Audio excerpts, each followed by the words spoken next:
Mga misis, ito ang perpekto na medyas na pwede nyong iregalo para sa inyong mga mister dito sa Canada or sa US kung saan may tunay na winter.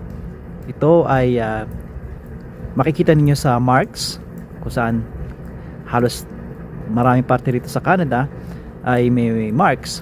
Sa US, I'm sure na makakita kayo ng Helly Hansen product din. Ito ay pang winter talaga at ang kagandahan nito ay mataas ang porsyento nito na ito ay wool, almost 80% na wool, at itong perpekto.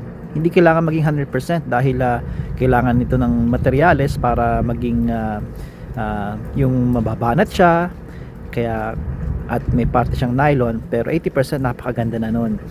Perpekto ito lalo pat ang inyong mga mister ay outdoor ang ginagawa or simply kahit sa paglabas lang pag punta sa trabaho o pagdadrive.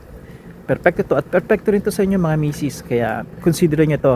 Ito ay I think hindi naman kamahalan, $30, 28 bucks to $30.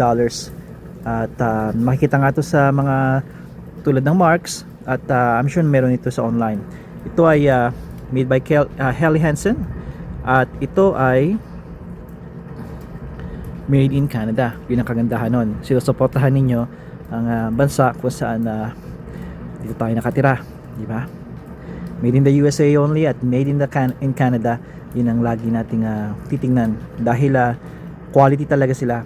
Kalidad ay napakaganda. Sulit, kaibigan. Sulit. Huwag polyester.